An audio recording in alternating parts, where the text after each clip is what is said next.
Oi, gente! Hoje a gente trouxe aqui para vocês um conteúdo muito bacana, que foi o que nós levamos para a nossa jornada acadêmica integrada aqui na Universidade Federal de Santa Maria.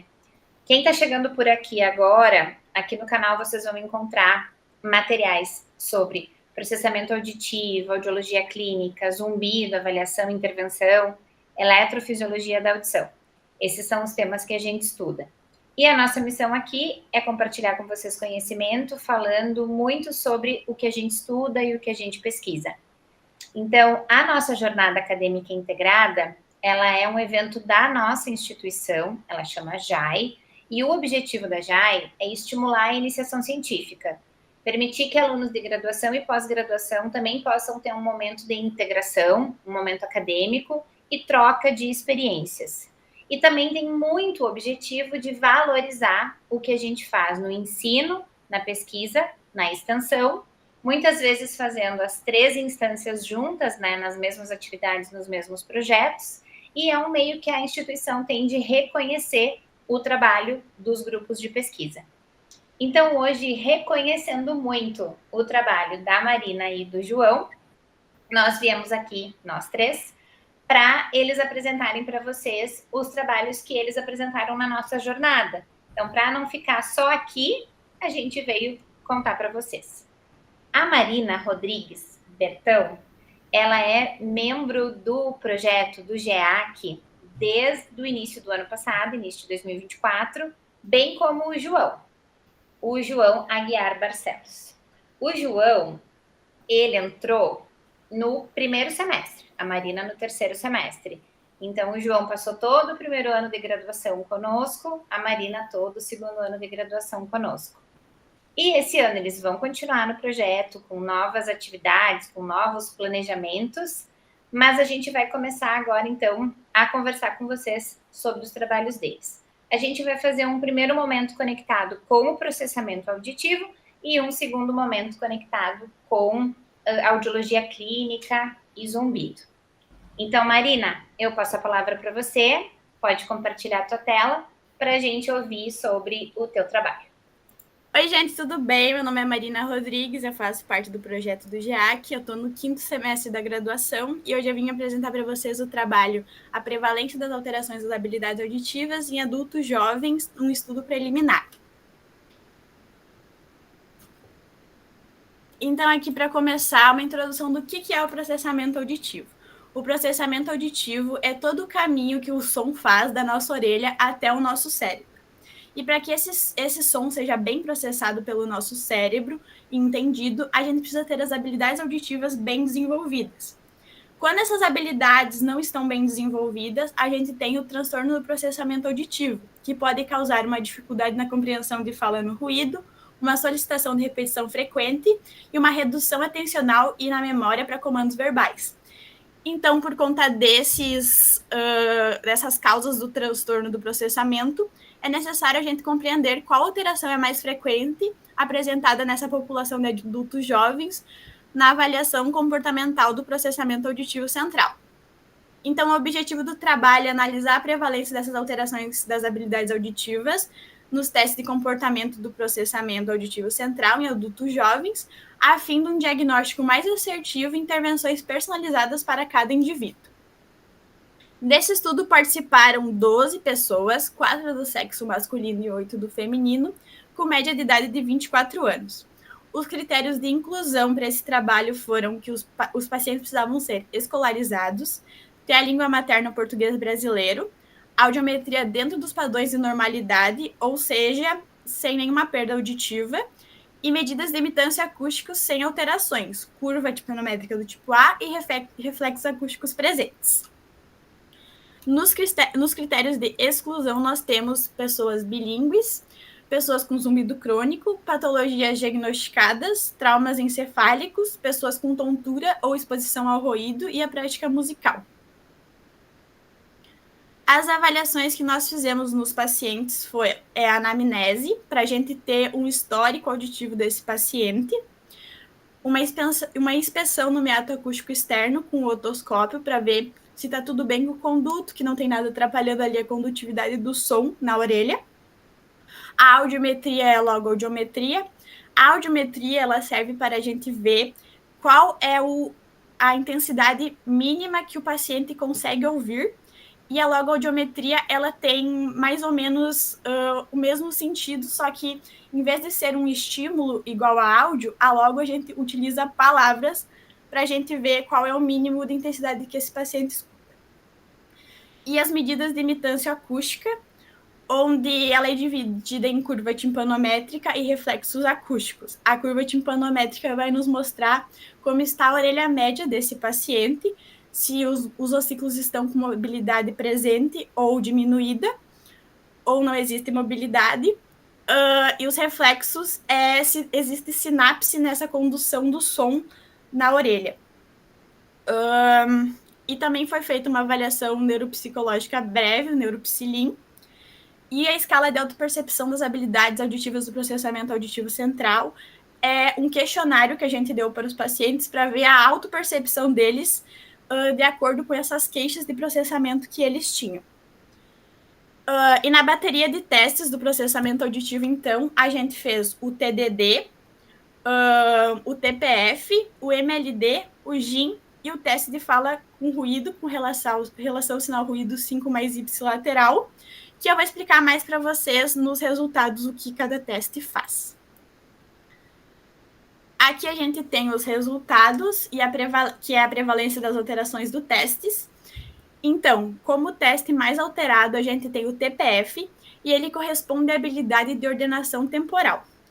O TPF ele é um teste que consiste no paciente ouvir 2 estímulos diferentes, um mais agudo e um mais grave, e ele precisa diferenciar esses estímulos e dizer em ordem qual estímulo ele está ouvindo. O TDD e o GIM são, depois do TPF, o que os pacientes tiveram mais dificuldade. O TDD tem a habilidade de interação binaural, que o paciente vai ouvir quatro números, 2 de um lado do ouvido e 2 do outro, ao mesmo tempo, e ele precisa dizer os 4 números que ele ouviu. E o GIM, que tem a habilidade de resolução temporal, ele é um teste onde vai ter um ruído contínuo, e nesse ruído vai ter pausas. E o paciente precisa contar quantas pausas ele ouve nesse ruído contínuo. O fala no ruído tem a habilidade de fechamento auditivo, onde o paciente vai ter o ruído de um lado e palavras no outro. Ele precisa ignorar esse ruído e repetir as palavras. E o MLD, que foi o que menos deu alteração, é a habilidade de interação binaural, onde o paciente vai ouvir um ruído e no final desse ruído vai ter um estímulo, como se fosse uma sirene, e ele precisa dizer se ele está ouvindo essa sirene ou se ela não está presente no fundo do ruído. E conforme o teste for passando, essa sirene vai diminuindo de intensidade. Então, agora, como discussão e conclusão, o teste que deu mais alterado foi o TPF, provavelmente por conta das pessoas terem que ter muita memória para identificar os sons e atenção sustentada, porque em todo teste a pessoa precisa estar atenta para saber qual som é mais agudo e mais grave, e ela precisa decorar esses sons e falar em ordem. Então, o trabalho é isso. Espero que tenham gostado. Maravilha, Mar. Muito, muito obrigada. É sempre bom a gente entender sobre as respostas dos testes de processamento, sobre a aplicabilidade. E daí agora, já que a gente estava falando de avaliação do processamento, Má, pode parar de compartilhar, por favor, a tua página. A gente vai caminhar para a reabilitação, para a intervenção do processamento, e uma das técnicas que podem ser utilizadas é o SENA, o Sistema de Estimulação Neuroauditiva, e é sobre o SENA que o João vai conversar com a gente. O João hoje é acadêmico do 3º semestre. Por favor, João.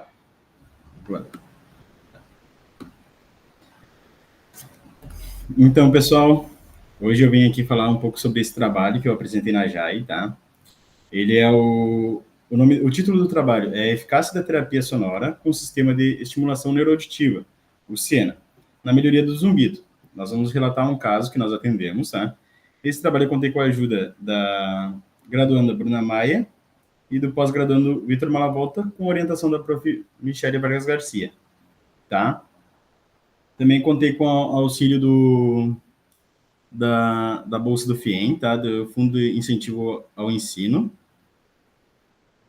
Então, o primeiro passo que nós temos que entender, para começar a entender um pouco melhor sobre esse caso, é o que é o zumbido, tá? O zumbido é um sintoma auditivo, onde não necessita de estimulação sonora externa. Até pelo contrário, quanto menos estimulação sonora de fora, mais tu vai escutar o zumbido. A maioria dos nossos pacientes relatam até que eles escutam mais o zumbido durante a noite, que é o momento que eles vão deitar, que eles estão com sono. E também esse zumbido, ele se caracteriza como transtorno quando ele começa a afetar a qualidade de vida da pessoa. Tá? Que a gente tem o sintoma do zumbido e o transtorno de zumbido. O transtorno, ele começa a afetar no sono, ele pode trazer ansiedade, depressão, dificuldade em compreender o que as pessoas estão falando, realmente afetar a vida da pessoa no dia a dia, tá? E 80 a 96% dos casos de zumbido é ocasionado por conta da perda auditiva. O que acontece? Nós temos as células ciliadas que ficam na nossa cóclea. E elas absorvem a vibração sonora e passam essa informação para o cérebro.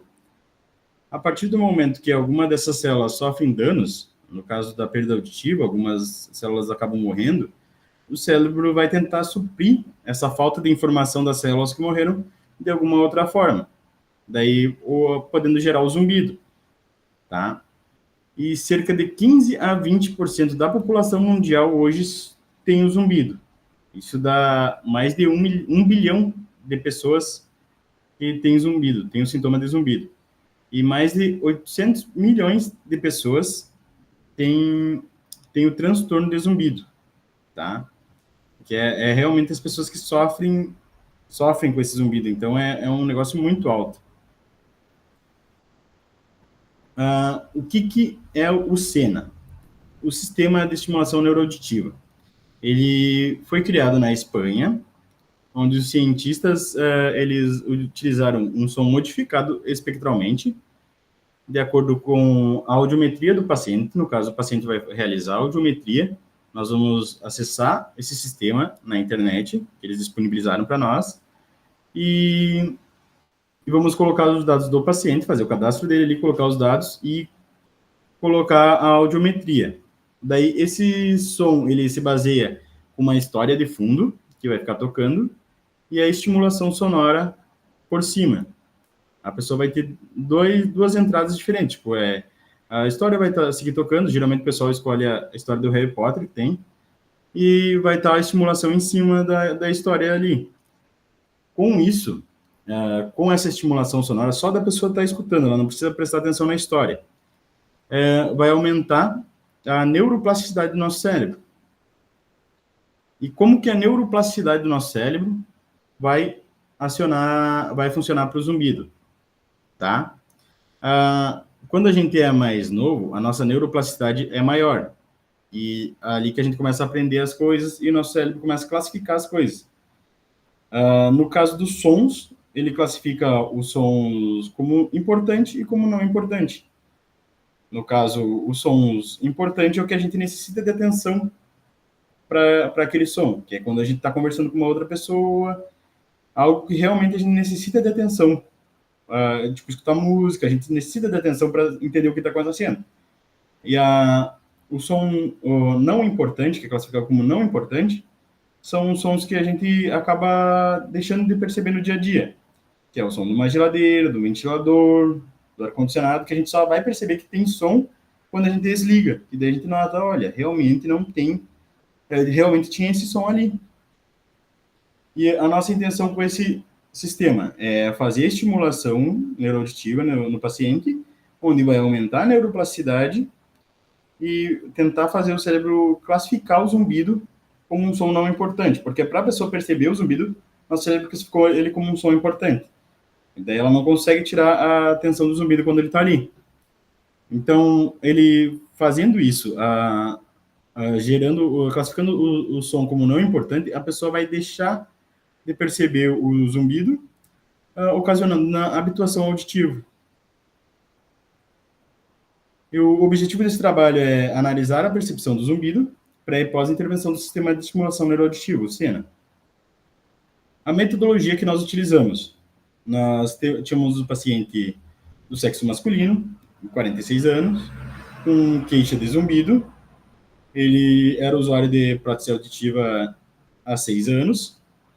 Então, no caso, a prótese, que é o sistema ouro ali para sanar o zumbido, no caso, para ele não estava adiantando. Daí, ele passou por uma bateria de exames, onde nós fizemos a audiometria, tudo, a avaliação, para tentar identificar que tipo que é esse zumbido, o zumbido que estava afetando ele, e daí ele veio para a intervenção com SENA. Esse período da intervenção era uma vez por semana, durante 6 semanas. Ele vinha ali no SAF, que é o prédio 26E, o prédio de atendimento fonoaudiológico da UFSM, e a terapia durava 45 minutos. No caso, ele vinha ali, ele recebia 45 minutos de estimulação, depois vinha na próxima semana, e assim indo até fechar 6 semanas. Como base para referência do nosso trabalho, nós utilizamos a escala visual analógica. É uma escala de mensuração da autopercepção do paciente, onde tem de 0 a 10, sendo 0 nenhum volume ou incômodo do zumbido, e 10 é o máximo. Nós utilizamos muito essa escala por conta que é a autopercepção do paciente. Então, no caso, é o quanto que ele está percebendo que o zumbido afeta. Assim que tiver uma mudança nessa nota que ele dá, a gente percebe que ele não tem mais percebido tanto zumbido, sabe? Então, a gente utiliza muito isso por conta que é a autopercepção do paciente. Aqui até eu trouxe alguns artigos aqui embaixo que mostram a eficácia da escala EVA. Tem muitos artigos que falam sobre a utilização da escala EVA. E daí, assim, nós tivemos os resultados, tá? Pré e pós-intervenção. Onde pré, ele teve um incômodo e um volume 8, que é considerável e intenso. No caso, ele tinha um transtorno de zumbido. O transtorno de zumbido, ele é considerado a partir da nota 5, ele já é considerado transtorno. Da 5 para cima. E de 5 para baixo, ele é considerado sintoma, tá? E após a intervenção, ele veio para 3 e 5 3 no incômodo e 5 no volume para o zumbido. Então, quer dizer que ele deixou de ter um incômodo com esse zumbido.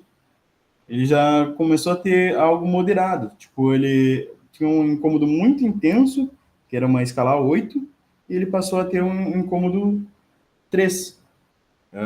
Esse zumbido, no caso, ali já deixou de ser um transtorno para a vida dele. Aqui a gente trouxe alguns artigos que falam sobre a eficácia da terapia sonora no tratamento do zumbido. E também nós trouxemos esse artigo aqui embaixo, que nós utilizamos ele como base para fazer as modificações da terapia para os pacientes. Porque a terapia vinda do SENA que eles aplicam na Europa seriam 10 dias consecutivos de aplicação do sistema, só que para nossos pacientes, por conta da infraestrutura, para eles estarem vindo todos os dias mesmo, se tornava muito difícil de fazer essa aplicação. E daí, esse treinamento aqui cognitivo, a gente levou como base porque eles faziam de 6 vezes, no caso 6 semanas, a aplicação uma vez por semana. E nós utilizamos isso como como referência para fazer a modificação e obtivemos esse resultado. Então, concluímos que, para o presente caso, 6 sessões com frequência semanal demonstrou uma melhoria significativa para o incômodo e percepção da intensidade do zumbido, tá? Então, a gente vê que mesmo nós aplicando com intervalo semanalmente ali, o Senna obteve um resultado bom, porque a pessoa deixou de perceber o zumbido, no caso, deixou de incomodar ele, deixou de ser transtorno. Aqui estão as referências. Muito obrigado. Maravilha, João. Parabéns. Nem precisa parar de compartilhar a tua tela, só muda o trabalho. Então, o SENA, o Sistema de Estimulação Neuroauditiva, ele foi uma ferramenta que a gente começou a estudar e aplicar o ano passado. Então, a gente teve algumas experiências no zumbido e outras experiências no processamento auditivo. A impressão clínica que a gente tem até o momento é que no processamento a gente tem resultados melhores do que no zumbido, porque no zumbido nem sempre o resultado ele é positivo de imediato. Em alguns casos, a gente teve alguns pacientes que tiveram um desconforto aumentado do zumbido logo após a estimulação. Então, isso fez com que a gente ficasse um pouco receoso de fazer em mais pessoas. Então, é uma pesquisa que ficou com um N pequeno, mas está aí no nosso horizonte de continuar estudando.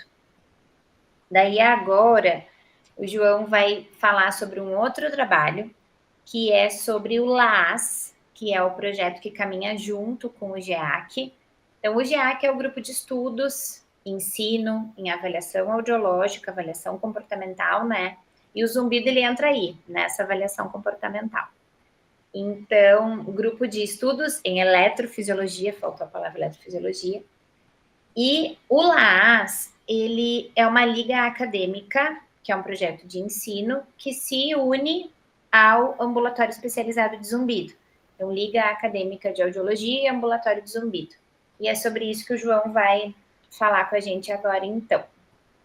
Apresentar esse trabalho que a gente fez para a JAI, contando um pouco mais sobre o nosso projeto de ensino e os benefícios que eles podem trazer para os usuários e os estudantes. Nesse trabalho eu contei com a ajuda da Bruna Maia, Isabela Poma, do pós-graduando Wellington Moreira, e com orientação da prof. Michele Vargas Garcia. Então, primeiramente, a gente tem que entender quais tipos de projetos que tem na UFSM, tá? Para entender um pouco mais desse trabalho. Na UFSM, a gente tem os projetos de pesquisa, extensão e ensino. A pesquisa é mais voltada para desenvolvimento científico, enquanto a extensão ela é mais voltada para o que a gente pode levar de benefício para a população, da universidade para a população. Então, o que a gente pode fazer de bom para esse pessoal que está fora da universidade? E o ensino, ele tem como objetivo incentivar a aprendizagem e o desenvolvimento do estudante. É um a mais fora da grade curricular. Como que a gente pode levar ensinamento para os alunos fora da grade curricular. E o nosso projeto, que é a Liga de Audiologia e Ambulatório de Zumbido, o LAAS, ele tem um pouco de cada desses projetos, só que ele tem um enfoque em extensão e em ensino, onde a gente atende os pacientes e, ao mesmo tempo que vai atendendo, os alunos vão aprendendo, tendo uma melhoria na visão clínica. Aqui eu trouxe esse dado para vocês perceberem quanto que é importante a liga no curso de fonoaudiologia, tá? Por conta que a gente só vai ter aula de audiologia 1, está circulado ali no 3º semestre, e só vamos ter a prática clínica de áudio lá no 6º semestre. Então, que é lá no 4º ano de estudo. Então, e no caso da liga, se o aluno quiser, ele já pode entrar no 1º semestre, que foi o meu caso. Eu entrei este ano passado, e já entrei na liga, onde eu consegui apurar muito o que eu ia aprender nas aulas de áudio. Então, observando o pessoal nos atendimentos, eu com o tempo fui aprendendo, Após me sentir confiante, eu comecei a atender também os pacientes, com o auxílio dos monitores e da professora. Então, o objetivo desse trabalho é descrever os dados do projeto de ensino em relação às vivências clínicas e número de estudantes alcançados. Como metodologia, tá? Nós temos essa pesquisa que ela é de forma retrospectiva, então foi realizada de acordo com um banco de dados adquirido no período do atendimento. Esse período foi de maio de 2023 a julho de 2024. Então, que durante esse período deu 3 semestres e 14 dias de atendimento. Nossos dias de atendimento é uma vez por mês, então resultou em 14 dias de atendimentos durante esse período. Os atendimentos eram realizados lá no prédio 26E, que é onde fica o Serviço de Atendimento Fonoaudiológico, o SAF. E como funciona esse projeto? Ele é dividido no caso, a gente tem atividades divididas 2 vezes por mês. A primeira atividade é o atendimento clínico, onde numa semana a gente pega um dia e atende os pacientes que são encaminhados para nós, que muitos pacientes são encaminhados do USM, ou procuram atendimento por estar sentindo um desconforto, alguma coisa do tipo. E a gente realiza os atendimentos deles com o auxílio dos monitores e da professora. E também nós temos as aulas de formação contínua, que é onde a gente se reúne para contar os relatos de casos que a gente achou durante o atendimento, para compartilhar as informações com o máximo de alunos que a gente consegue. Daí cada um seleciona um caso atendido e relata para os pacientes, para os alunos. Também nesse mesmo dia de aula, a gente tem diversos convidados que a gente convidou para dar aula na área de audiologia. A gente tem aulas de diversas coisas, sobre mascaramento, audiologia, tudo que fosse enriquecer mais o conhecimento do aluno. A gente conseguiu contato com alguns convidados, eles deram aula por via Meet para nós. Então, o que o estudante aprende com o projeto? Além das aulas ministradas pelos convidados, nós temos o que nós aprendemos na prática lá. Realizar uma anamnese de audiologia, realizar o laudo audiológico, e dentro desse laudo entra a audiometria, que a gente testa os limiares auditivos tanto na via aérea quanto na via óssea, a logoaudiometria e a imitanciometria. Realizamos também a avaliação do meato acústico externo, que é para saber se não tem rolha de cera, não tem nada obstruindo o canal auditivo. E com isso, a gente melhora a nossa visão clínica. No caso, todos os alunos foram aprendendo a realizar essas tarefas, melhorando a visão clínica deles. Alunos beneficiados. O curso tem aproximadamente 175 estudantes, e no projeto nós temos o envolvimento de 46. Então, são 20% de todo o curso que fazem parte do projeto. Alunos que buscam um conhecimento fora da matriz curricular. E pacientes beneficiados. Durante esse período de 2023 a 2024, nesses 14 atendimentos, nós realizamos atendimentos a 93 pacientes, com idade média de 44 anos, sendo 41 do sexo masculino e 52 do sexo feminino. E nesses atendimentos, nós obtivemos os seguintes resultados. Em relação à localização da perda, 56 pacientes obtiveram. 29 estiveram dentro do padrão da normalidade, 3 somente perda na orelha direita e 5 somente perda na orelha esquerda. E em relação à orelha direita agora, o tipo de perda da orelha direita. 43 pacientes tiveram perda do tipo sensório neural, 7 do tipo mistas, 4 condutiva e 5 em frequências isoladas. Ao grau da perda, 19 pacientes apresentaram perda leve, 10 moderado e 10 moderadamente severo, 3 severo, 2 profundo e 3 completo, em relação à orelha direita. Agora, em relação à orelha esquerda, os tipos de perdas que a gente achou na orelha esquerda. 41 pacientes apresentaram perda do tipo sensório neural, 11 do tipo mista, 2 pacientes apresentaram do tipo condutiva e 8 em frequências isoladas. Em relação ao grau da perda na orelha esquerda, 25 apresentou grau leve, 9 moderado, 10 moderadamente severo, 5 severo e 2 profundo e 2 completo.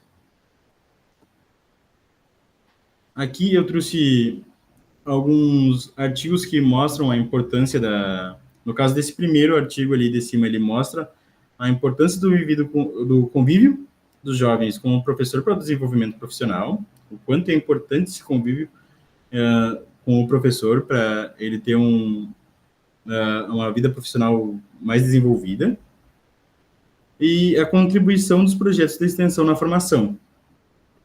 O quanto que o projeto de extensão auxilia para a formação do aluno. Então, como conclusão, a gente tem um número expressivo de estudantes que teve ampliação das suas vivências clínicas, junto às atividades do projeto. Quase uma centena de pacientes pôde receber seu laudo audiológico, e esse teve maior incidência com perdas auditivas bilaterais, do tipo sensório neural e do grau leve. Então, é quase 100 pessoas que estariam na fila de espera para ser atendido, que, por conta da existência do projeto, elas saíram da fila. E, ao mesmo tempo que essas pessoas saíram da fila, que poderia demorar anos para ser atendido, os alunos tiveram uma melhoria em sua aprendizagem. Então, aqui está um pouco das referências que nós utilizamos. E meu muito obrigado a todos. Perfeito, João. Perfeito. Maravilha. A gente tem muita alegria e satisfação com esse projeto. A Liga é a porta de entrada de muitos pacientes que precisam do ambulatório de zumbido. Então, como o João falou, muitos são encaminhados para o ambulatório para lá receber a avaliação completa e intervenção. Daí, falando no zumbido, a gente já deu uma passeada pelo processamento, reabilitação do processamento com Sena, falamos da configuração do LAAS como um todo. Daí, agora o João vai falar um pouquinho para a gente sobre as características dos pacientes com zumbido. Então, agora vamos para um outro trabalho que o João também apresentou na jornada acadêmica. Aqui, então, pessoal, a gente tem, como muitos pacientes da Liga são encaminhados para o ambulatório de zumbido, a gente vai falar um pouco sobre a caracterização do zumbido, tá? A gente vai fazer uma análise da variabilidade da autopercepção da pessoa. Esse trabalho eu contei com a ajuda da Halima Sadek, do Marcelo Mello, do pós-graduando Wellington Moreira, e com a orientação da Prof. Michele Vargas Garcia. Então, nesse trabalho, para a gente entender melhor ele, a gente tem que entender quais são as diferenças entre zumbido e transtorno de zumbido, tá? Como eu já tinha falado, o zumbido é a percepção do som, é um sintoma, no caso, sonoro, onde a percepção do som não precisa de estimulação de som externo. Quanto mais no silêncio a pessoa fica, na verdade, mais ela pode perceber o zumbido. E de 86% a 90% dos casos são ocasionados por perda auditiva, e especula-se que de 10% a 15% da população mundial tem zumbido, tá? Já o transtorno de zumbido é quando esse sintoma afeta a vida social da pessoa. que é no caso de 1 a 2% da população mundial. Tem pessoas com zumbido. Isso dá 8 milhões de pessoas com zumbido. Um transtorno de zumbido. O transtorno pode gerar irritabilidade, insônia, ansiedade, depressão e dificuldade de compreender os sons da fala. No caso, quando o zumbido está afetando tanto, às vezes a pessoa não consegue,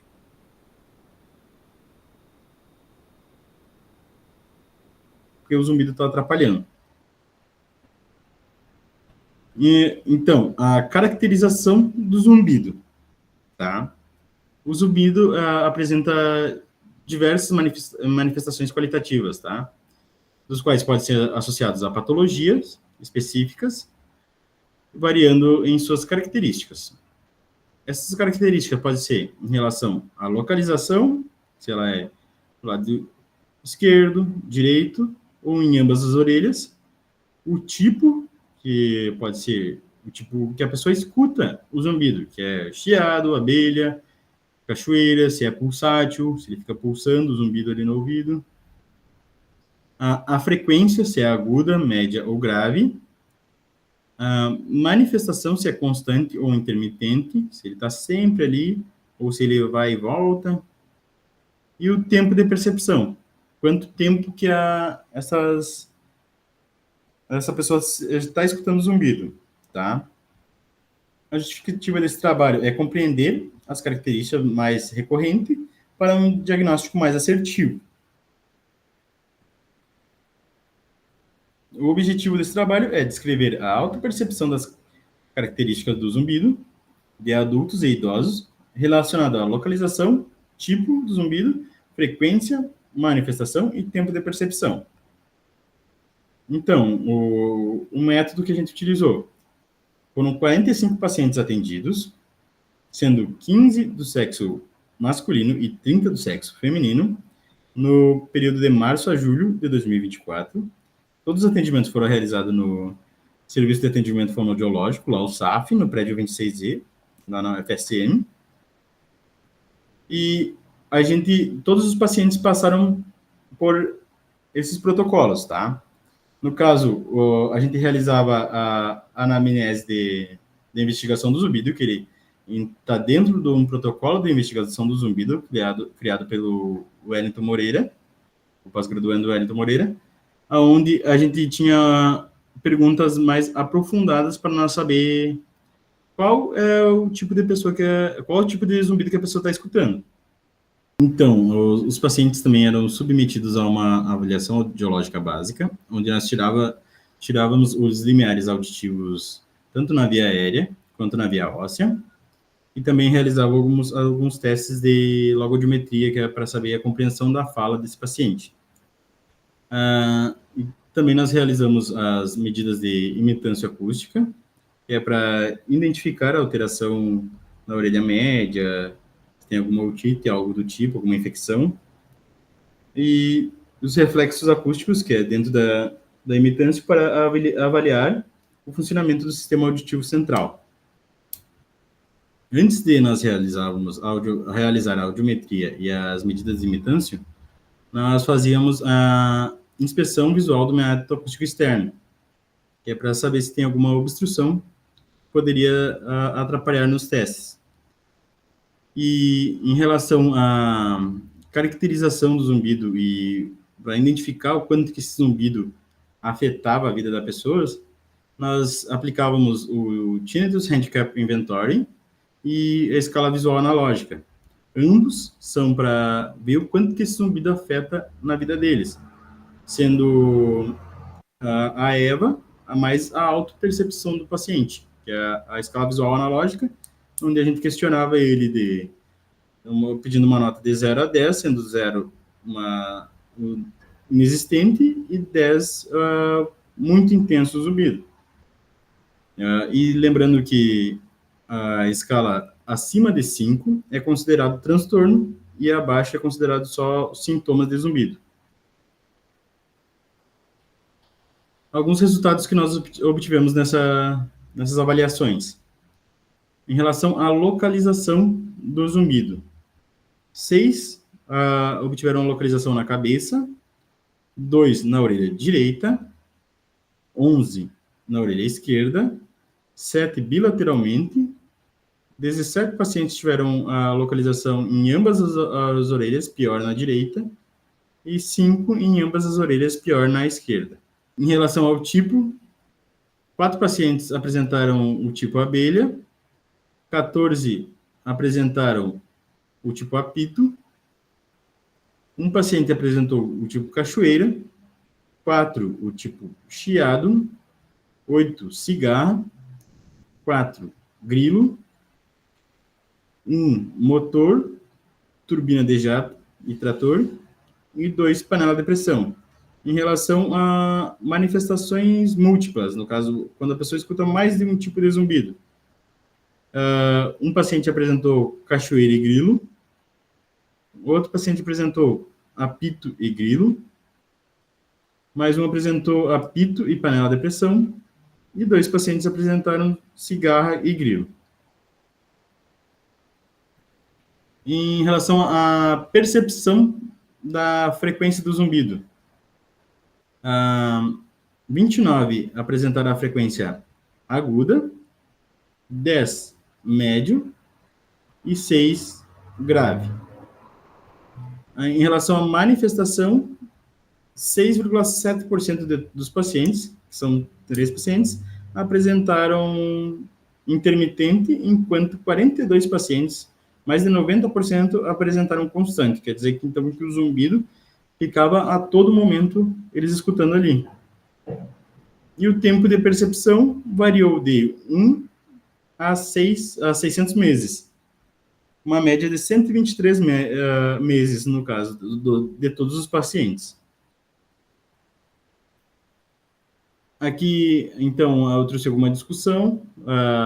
Por ser uma percepção auditiva do paciente, a mensuração do zumbido e caracterização são complexas, reduzindo as possibilidades de avaliação objetiva. Aqui tem os achados que vão de encontro, os nossos achados vão de encontro à literatura, onde mostram que apito e abelha são os zumbidos mais frequentes hoje em dia. Então, como conclusão, foi possível evidenciar uma grande variabilidade na caracterização do zumbido, com a maior incidência na delocalização bilateral, sendo pior na orelha direita, e percepção qualitativa do tipo apito e agudo, com de manifestação constante, com um grande tempo de surgimento.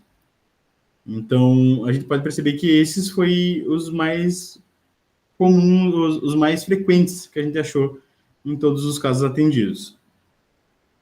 Aqui estão algumas das nossas referências utilizadas.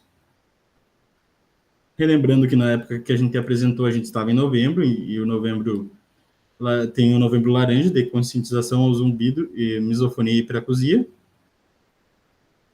E muito obrigado. Perfeito, João. Maravilha. Muito, muito bom ouvir vocês. Marina, João, muito obrigada. Espero que todo mundo aproveite aí essas contribuições desses trabalhos.